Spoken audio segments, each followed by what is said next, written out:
ఏపీలో కొత్త ప్రభుత్వం ఏర్పాటుతో సెక్రటేరియట్లో పరిణామాలు ఆసక్తికరంగా మారాయి. వైసీపీ ప్రభుత్వానికి అనుకూలమనే ముద్ర ఉన్న అధికారుల్లో ఆందోళన నెలకొంది. కొత్త ప్రభుత్వం ఏర్పడటంతో వైసీపీ అనుకూలమనే ముద్ర ఉన్న అధికారులు లీవ్లో వెళ్లడం, బదిలీపై ఇతర రాష్ట్రాలకు వెళ్లేందుకు ప్రయత్నాలను ప్రారంభించారు.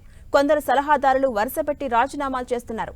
గత మంత్రుల సిఫారసుతో నామినేటెడ్ పోస్టులు పొందిన వారిలోనూ ఆందోళన మొదలైంది. రికమెండేషన్స్ తో లక్షల్లో జీతభత్యాలు డ్రా చేస్తున్న వారికి టెన్షన్ పట్టుకుంది.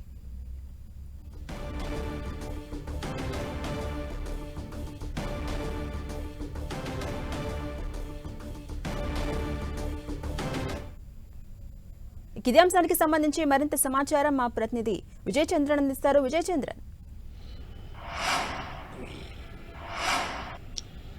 ఆంధ్రప్రదేశ్లో ప్రభుత్వం మారిన తర్వాత పలు కీలకమైనటువంటి పరిణామాలు చేసుకుంటారు. ప్రధానంగా ఆంధ్రప్రదేశ్లో ఉన్నటువంటి అధికార యంత్రాంగంలో పెద్ద ఎత్తున ఆందోళన మొదలవుతుందని చెప్పొచ్చు. ఒక విధంగా చెప్పాలంటే గత ప్రభుత్వంలో ఎవరైతే గనక జగన్మోహన్ రెడ్డి ప్రభుత్వానికి అనుకూలంగా పనిచేశారని చెప్పేసి ముద్రపడ్డారో వాళ్ళు తీవ్రమైనటువంటి ఆందోళనకు గురవుతున్నారు. అంతేకాకుండా పదే పదే చంద్రబాబు నాయుడు తనయుడు లోకేష్ బాబు చేసినటువంటి కామెంట్స్, ఎవరిని వదలము, అంతకంత చెల్లిస్తాము, వడ్డీతో సహా చెల్లిస్తాము, రెడ్ బుక్ లో మీ పేర్లున్నాయి, ఈ రెడ్ బుక్ లో ఎవరి పేర్లు అయితే ఉంటాయో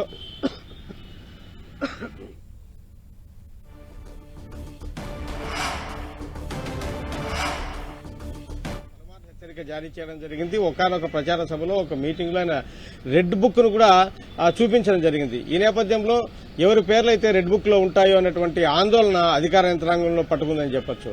అంతేకాకుండా ఇతర రాష్ట్రాల నుంచి ప్రధానంగా తెలంగాణ నుంచి ఇతర డిపార్ట్మెంట్ల నుంచి ఏవైతే కనుక డంప్ చేసుకున్నారో ఈ ఆంధ్రప్రదేశ్ లో చేసుకుని వాళ్ళ కీలకమైన శాఖలు ఇచ్చారో వారిలో కూడా ఆందోళన నెలకొన్నది. వాళ్ళు తమ మాతృ సంస్థకు వెళ్లిపోతామని, లేకుంటే ఏదైతే కనుక ఇతర రాష్ట్రాలు ఉన్నాయో అవకాశం ఉంటుందో అక్కడికి వెళ్లిపోతామని, తమకు రిలీవ్ చేయాలని చెప్పేసి ఇప్పటికే ప్రభుత్వానికి వాళ్ళు విజ్ఞప్తులు చేస్తూ వినతి పత్రాలు కూడా ఇవ్వడం జరిగింది.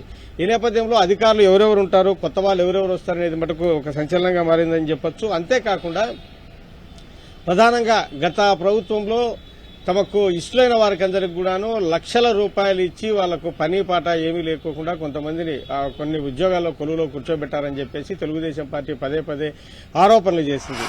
వారికి 90,000 లక్ష రూపాయలు మొదలుకొని 2 లక్షలు, 2.5 లక్షలు, 2,70,000 ఆ చొప్పున జీతాలతో పాటు జీత భత్యాలు కూడా ఇచ్చినటువంటి పరిస్థితి. వీరిలో కూడా ఆందోళన మొదలైంది. వారందరి ఉద్యోగాలు ఊరడం ఖాయమనేది స్పష్టమైనటువంటి పరిస్థితి.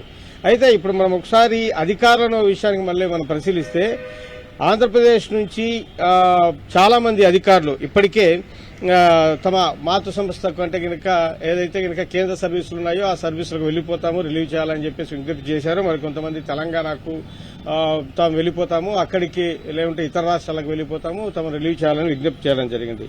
దీనికి సంబంధించి మనం చూస్తే మాతృ సంస్థకు వెళ్లిపోతాము అని చెప్పేసి దరఖాస్తు చేసుకున్నటువంటి అధికారులు రిజిస్ట్రేషన్ల శాఖ ఐజీ రామకృష్ణ, బెవరేజ్ కార్పొరేషన్ మాజీ ఎండీ వాసుదేవరెడ్డి వీళ్ళు ఉన్నారు.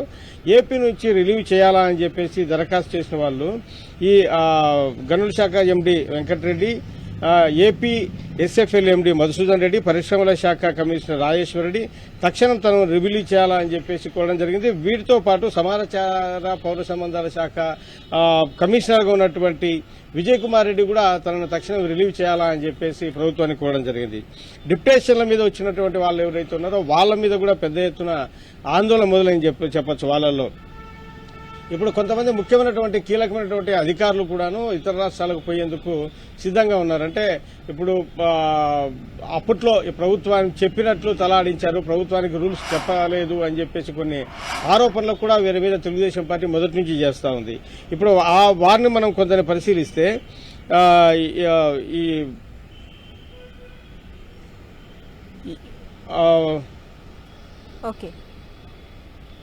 వీళ్ళల్లో తెలంగాణకు సంబంధించి వెళ్తానని చెప్పేసి ఆర్థిక శాఖ ప్రత్యేక ప్రధాన కార్యదర్శి ఎస్ఎస్ రావత్ తో పాటు మరికొందరు అధికారులు వెళ్లడం జరిగింది. తర్వాత టీటీడీ ఈవో ధర్మారెడ్డి కూడా సెలవు మీద వెళ్తానన్నారు, ఆయన సెలవును తిరస్కరించింది. అంతేకాకుండా సిఐడి చీఫ్ సంజయ్ కూడా తన సెలవు మీద వెళ్తానని చెప్పినా కూడా మంజూరు చేసినా కూడా ఆయన మళ్లీ కొన్ని కారణాల చేత వెనక్కి తీసుకున్నాడు తన విజ్ఞప్తిని. Okay, right, thank you Vijay Chandran.